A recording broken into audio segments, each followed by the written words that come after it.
So first of all, dy upon dx 1 minus y, dy upon 1 minus y is equal to dx. Okay, अब आप दोनों तरफ integration करेंगे, dy upon 1 minus y dx. सो यहां पर अगर 1 प्लस y होता तो log 1 प्लस y आया था, लेकिन 1 माइनस y ये माइनस लॉग है, माइनस लॉग, इसको t है, ये dt आया था, minus dt, sorry, minus log 1 minus y is equal to x plus c. ये आपका सोल्यूशन है, और इसको आप जो भी चेंजेस वगैरह करना चाहें चेंज कर सकते हैं, बट जो आपका फाइनल आंसर आएगा, जो आपकी चीज चेक की जाती है कि क्या आप दिए हुए इक्वेशन को dy और y वाले एक तरफ ले जाके x और dx को एक तरफ ले जाके उसको आप इस फॉर्म में ला पा रहे हैं कि उसको आप इंटीग्रेट कर सकें. बाकी चीजें जो होती हैं एक्चुअल एग्जाम में क्या आता है, ये दिया है, देन शो दैट, ऐसा करके कुछ दिया रहेगा, तो वहां पर आपके पास पूरी जानकारी होती है. ये चीज करने से भी चीज इधर आएगी तो log 1 minus y plus x plus c equal to whatever, ये सारी चीजें हो जाएगी आपकी. आपको ये भी मालूम है ये चीज इधर लाओगे, ये चीज माइनस में होगी और log हटेगा तो e का पावर लग जाएगा. अब इसी से रिलेटेड जो क्वेश्चन नंबर 4 है, ये आपको काफी कुछ सीखने में आपकी हेल्प करेगा. क्वेश्चन नंबर 4 ध्यान से देखें.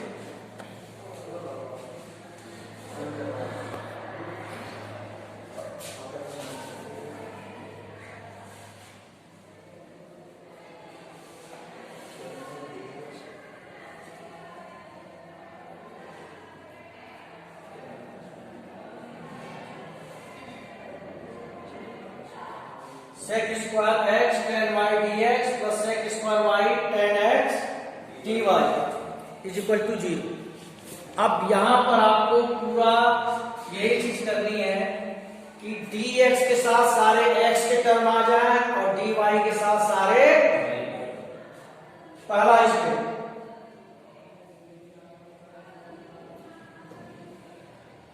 इसको आप इधर ले जाएंगे. Okay, sec square x tan y dx है, x dx है, x का यहाँ टर्म है, इसको नीचे ले आएंगे अपॉन यहाँ y के टर्म है,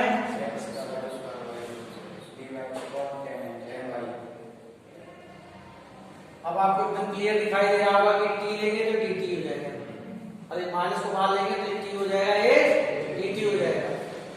अब आप इंटीग्रेट करते हो और इसे आप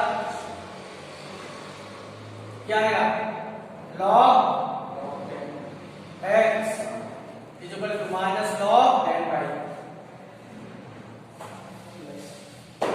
plus c.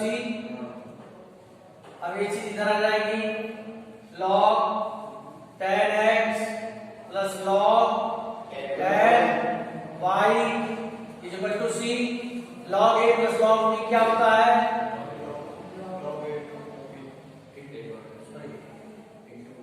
log tan x tan y is equal to c.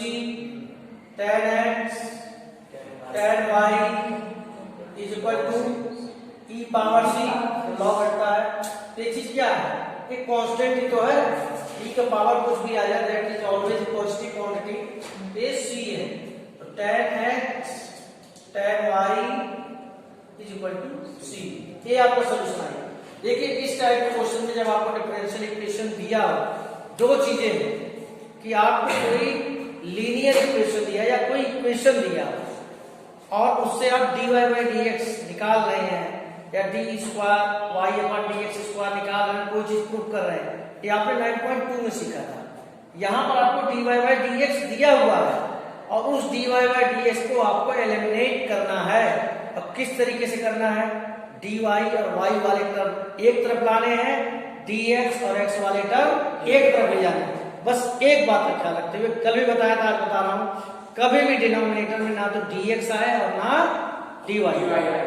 इसको करते रहेंगे। After writing the question, what you have to do, you have to shift every terms associated with x, with dx and y के जितने terms है dy, y कोई term इधर है ही नहीं तो dy अकेला पड़ेगा। अब आपको ये दिमाग लगाना होगा कि ये चीज यहाँ नहीं आएगी। अगर आप इधर लाओगे तो भी आपको नीचे की ऊपर dt नहीं आता, बच्चे dy को नहीं देखते हैं भाई। इसको अगर आप t मानोगे तो dt में ये चीज और फिर माइनस dt भी तो dx भी तो होना चाहिए। ये आपको समझना होगा कि ये यहाँ आएगा। अच्छा, इसका डिफरेंशिएशन ये है, इसका डिफरेंशिएशन ये चीज करोगे मतलब गड़बड़ होगी। अब आप इसको लिखें, एग्जाम में जब इस तरह की चीज आ जाए तो ज्यादा शॉर्टकट में ना मारे। आप इसको तो कर लो, कोई दिक्कत की बात नहीं है। y यहाँ पे आप इसको d मान के ये dt शो करते हुए log dx plus minus x plus c, यहाँ पर जाके आपका क्वेश्चन खत्म हो जाता है।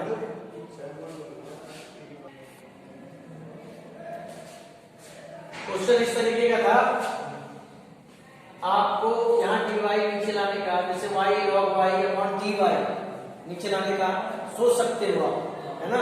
लेकिन मैंने कहा कि dy dx कभी डिनोमिनेटर में नहीं आ सकता, तो वाला आइडिया कैंसिल हो जाएगा कि भाई dy ऊपर आने तो y log y को यहाँ नीचे ले आओ, तो यहाँ पर dx ऊपर और x नीचे आ गया। अच्छा, बाई चांस अगर आप ले भी आते हैं तो नेक्स्ट स्टेप पे उसे रिवर्स कर दोगे। अब यहाँ पर तो आपको बड़ी इजीली दिख रहा है log x, यहाँ पर आकर बच्चा कंफ्यूज होता है कि क्या किया जाए क्या नहीं किया। लेकिन अगर आपको इंटीग्रेशन की नॉलेज है then log y is the key. अब इसको तो आप जैसे लिखोगे जब तो बता रहा हूं प्रॉपर तरीके से एग्जाम में कैसे करना है आपको।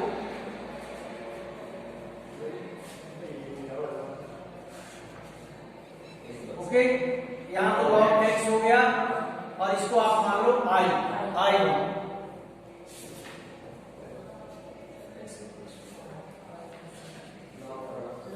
Let log y is equal to t 1 upon y dy, sorry, is equal to dt. So I1 is equal to dt upon t is equal to log t, log y. So what it will become? Log x is equal to log y plus c। बाकी चीजें आप जानते हो तो क्या ले जाके करनी है। Is it clear? आपका पूरा कंसेप्ट जो घूम रहा है एक ही चीज के इर्द घूम रहा है, x dx और y dy एक तरफ होने चाहिए। This is the question in which inverse trigonometry associated. तो सिंपल सी बात है, dx इधर जाएगा, बहुत इजी हो गया, sin inverse x dx। Okay, this will become y। ये है आपके लिए टास्क, इसको आप मान लीजिए I1। अब देखिए ध्यान से, I1 sin inverse x dx, let sin inverse x is equal to t, तो x is equal to sin t, dx is equal to cos t dt। So I1 is equal to t cos t dt। अब आप I1 करोगे, I1 is equal to t sin inverse x क्या है, t cos, यहाँ पे फिर से लिख देता हूँ cos t dt। और ये बिल्कुल I1 के अकॉर्डिंग लिखा हुआ अलजेब्रा के बाद ट्रिग्नोमेट्री आ रहा। फर्स्ट फंक्शन लिखने का तरीका, first function integration of second function minus differentiation of first function integration of और bracket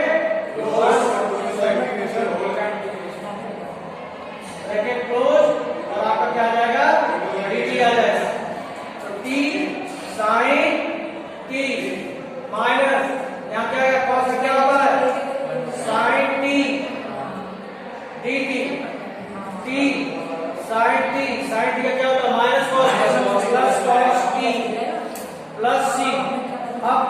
you have to change everything in the form of x.